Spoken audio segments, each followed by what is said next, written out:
bahwa betul hari ini terjadwal panggilan untuk saudara YL pada pukul 10, namun yang bersangkutan menyampaikan pemberitahuan kepada penyidik tidak bisa hadir karena ada agenda lain yang sudah terjadwal sebelumnya dan meminta penjadwalan ulang.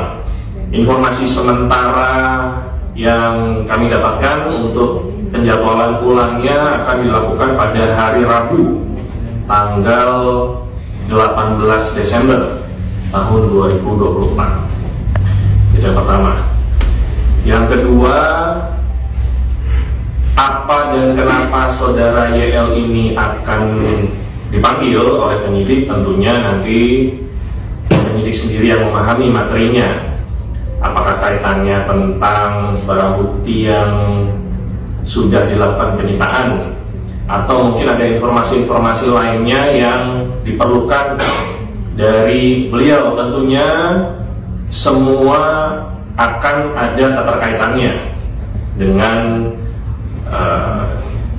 pengetahuan yang dimiliki oleh saudara YL ini. Jadi nanti kita tunggu saja hari Rabu di saat beliau hadir, apa-apa saja yang disampaikan nanti kita akan mengetahuinya.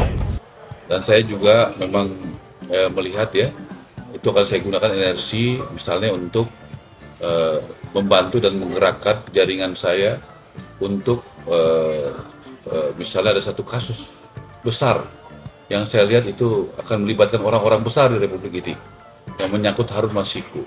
Harun Masiku itu siapa sih, kok bertahun-tahun nggak bisa ditangkap? Ya, saya akan kasih bonus bagi yang bisa menangkap Harun Masiku 8 miliar rupiah uang pribadi saya. Ya, supaya semangat, supaya tidak ada negara di negara ini yang kebal hukum. Ya, dan saya gunakan berkat dari Tuhan itu untuk memberantas korupsi yang ada di Indonesia. Ya, Mas Hasto, kita cari Harun Masiku sama-sama ya, supaya jelas terang menerang. Ya, kenapa sih Harun Masiku bisa menghilang? Siapa yang menghilangkan? Ya, kasus apa yang di belakang dia? Apa yang dia urus sama dia, kan gitu. Ya, Mas Hasto, politik itu suci, membela yang benar, membantu yang lemah, dan membongkar kasus-kasus besar yang selama ini tertutup. Merdeka! Sikap arogan dan sombongnya terhadap kita, termasuk dia bikin sayembara segala macam, itu ternyata menghasilkan kemenangan DKI. Apa yang dilakukan oleh ARA itu sebenarnya adalah penistaan terhadap KPK.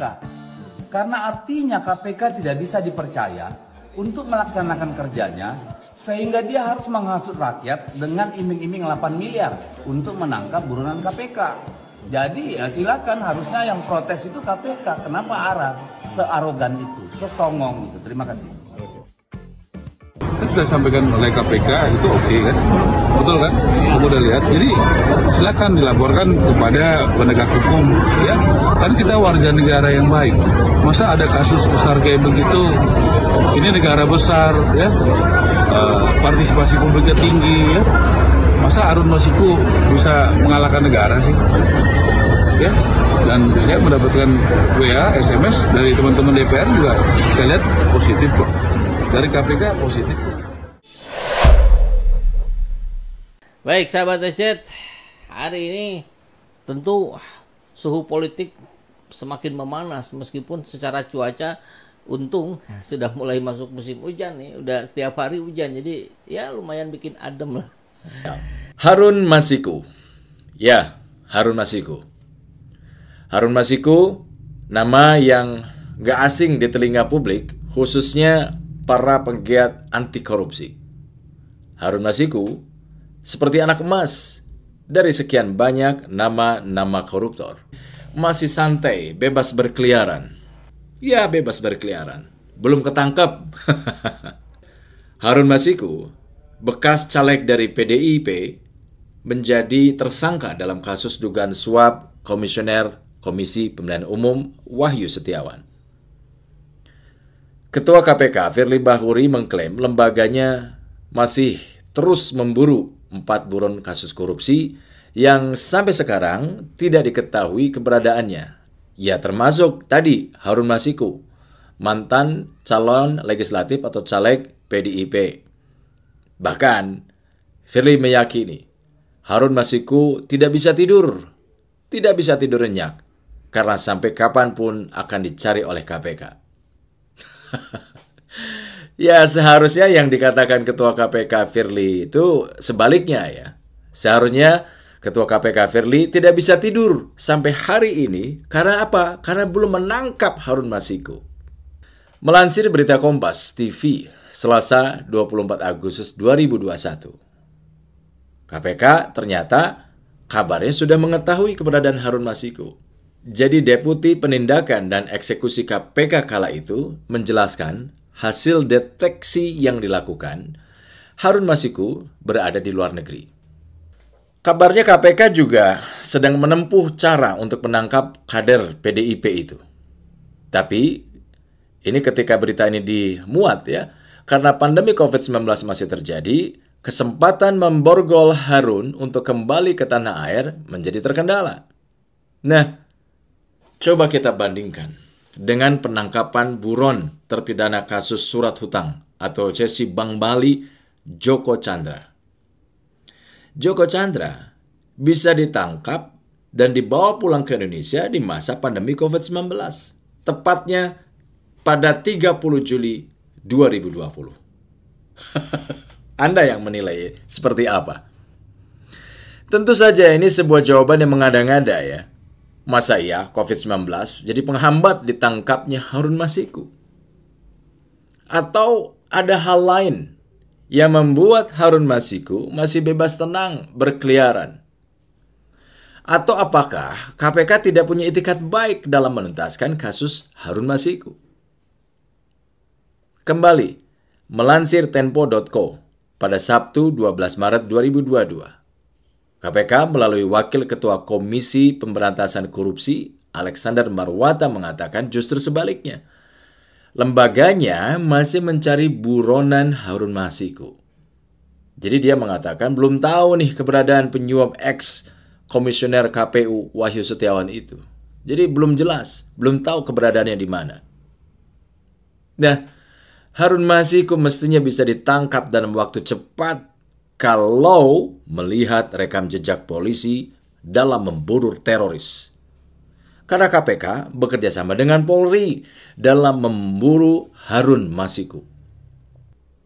Polri sejatinya bisa menggerakkan anggota-anggotanya itu, baik itu di tingkat Polda, Polres, hingga Babin Kamtibmas di desa-desa untuk mencari Harun. Bahkan Interpol pun sudah dikerahkan. Di mana fungsi tim satuan tugas yang dibentuk untuk mencari Harun Masiku? Tim itu apakah efektif ataukah tidak? Harusnya kan KPK mengevaluasi kinerja Deputi Penindakan KPK karena Harun Masiku belum juga ditemukan. Sebab bagaimanapun Deputi Penindakan adalah pihak yang seharusnya paling bertanggung jawab atas buruknya performa tim Satuan Tugas Pencarian Harun Masiku. Ini ada pertanyaan lagi. Apa perbedaan, kesulitan ketika menangkap DPO teroris dengan DPO koruptor? Pemerintah dalam hal ini KPK kan bekerja sama dengan pihak kepolisian yang memiliki tim yang cerdas, ya. Kemudian peralatan canggih yang mampu mendeteksi keberadaan orang. Belum lagi kepolisian kita bekerja sama dengan kepolisian luar negeri melalui Interpol. Ya, ini kan seharusnya tidak memakan waktu yang lama lah dan bisa segera menangkap Harun Masiku.